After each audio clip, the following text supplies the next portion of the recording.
मतदान कामावर केले पाहिजे, श्रीरामवर नाही. कर्म महत्वाचे आहे, धर्म नाही. भाजपचा उमेदवार तुमच्याकडे आल्यावर त्याला एकच प्रश्न विचारा, त्यांची बोलती बंद होईल. त्यांना मागील 10 वर्षात भाजपच्या खासदारांनी काय केले? जेव्हा जेव्हा त्यांना कळते की त्यांची बाजू कमी आहे आणि आपली जास्त आहे, तेव्हा तेव्हा ते जातीमध्ये तेढ निर्माण करण्याचे काम करतात. भाजप 400 काय 100 पारही जाणार नाही, या शब्दात काँग्रेस नेत्या आणि सोलापूर लोकसभा मतदारसंघाच्या उमेदवार प्रणिती शिंदे यांनी हल्लाबोल केला आहे. रामटेक लोकसभा मतदारसंघात बंडखोरी करणारे काँग्रेसचे प्रदेश उपाध्यक्ष किशोर गजभिये यांनी आता यू-टर्न घेत आपण पक्षाचा राजीनामा देणार नाही अशी भूमिका घेतली आहे. विशेष म्हणजे नरेंद्र जिचकार यांच्यावर तत्काळ कारवाईसाठी ग्रीन सिग्नल देणारे प्रदेश काँग्रेसचे अध्यक्ष नाना पटोले यांनी काँग्रेससाठी प्रतिष्ठेची जागा असलेल्या रामटेकमध्ये बंडखोरीनंतरही अद्याप गजभिये यांच्यावर कारवाईसाठी पुढाकार घेतलेला नाही. त्यामुळे पक्षातूनच तर गजभिये यांना पाठबळ नाही ना, अशी शंका निर्माण झाली आहे. विदर्भातील मध्यम आकाराच्या उद्योगांमध्ये नाविन्यपूर्णतेला चालना देण्यासाठी समर्पित विशेष कृती दलाची स्थापना करण्यासंदर्भात निर्णय घेण्यात आला आहे. कॅरेट कॅपिटल आणि असोसिएशन फॉर इंडस्ट्रियल डेव्हलपमेंटच्या पदाधिकाऱ्यांच्या बैठकीवर यावर चर्चा झाली. बैठकीला कॅरेट कॅपिटलचे भागीदार प्राजक्त राऊत, पंकज बन्सल तसेच AIDचे अध्यक्ष आशिष काळे, सचिव डॉक्टर विजयकुमार शर्मा, उपाध्यक्ष गिरीधर मंत्री व प्रणव शर्मा, बेबी बसचे संस्थापक शशिकांत चौधरी, राजेश रोकडे, पंकज भोकरे यांची प्रमुख उपस्थिती होती. राज्यात मार्केटच्या दरापेक्षा दुप्पट किमतीने रुग्णवाहिका खरेदी केली गेली आहे. आरोग्य विभागाने रुग्णवाहिका पुरवठा करणाऱ्या संबंधित कंपनींना नियमबाह्य पद्धतीने टेंडर दिला आहे. यामध्ये सुमारे 6,500 कोटींचा घोटाळा झाला आहे, असा आरोप राष्ट्रवादी काँग्रेसच्या शरद पवार गटाचे आमदार रोहित पवार यांनी केला आहे. तसेच आरोग्य मंत्री तानाजी सावंत यांनी राजीनामा द्यावा अशी मागणीही पवारांनी केली आहे. दिल्लीतील रामलीला मैदानावर रविवारी झालेल्या इंडिया आघाडीचा मेळावा हा भ्रष्टाचार्यांचा महामेळा होता.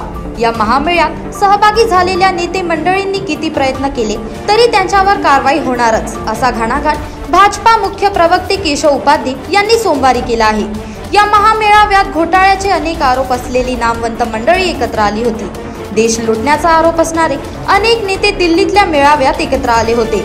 उद्धव ठाकरे आणि शरद पवार यांनीही या महामेळाव्याला उपस्थिती लावली होती.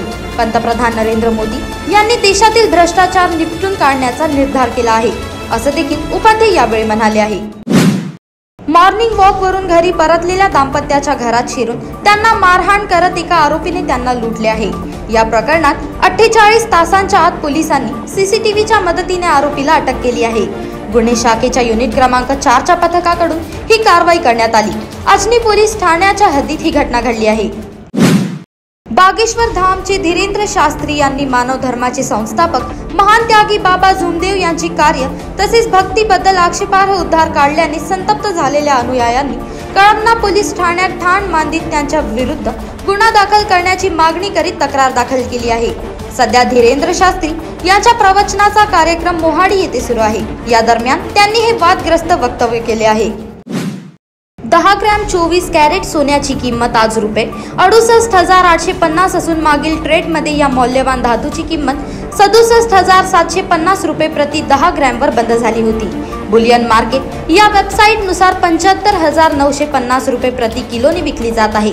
मागील ट्रेडमध्ये चांदीची किंमत ₹75,270 प्रति किलो होती. उत्पादन शुल्क, राज्य कर आणि मेकिंग शुल्कामुळे सोन्याच्या दागिन्यांच्या किमती भारतात बदलतात. तर बुलियन मार्केट वेबसाईटनुसार मुंबईमध्ये 22 कॅरेट सोन्याची किंमत प्रति 10 ग्रॅम ₹63,003 एवढी आहे. अमरावतीच्या खासदार नवनीत राणा यांना भाजपने लोकसभा निवडणुकीची उमेदवारी जाहीर केली आहे. उमेदवारी जाहीर झाल्यानंतर त्यांनी आपला प्रचार देखील सुरू केला. दरम्यान आज त्यांनी भाजप पदाधिकारी आणि कार्यकर्त्यांसोबत संवाद साधला. मी सगळ्यांना विनंती करते, मला लहान म्हणून सांभाळून घ्या.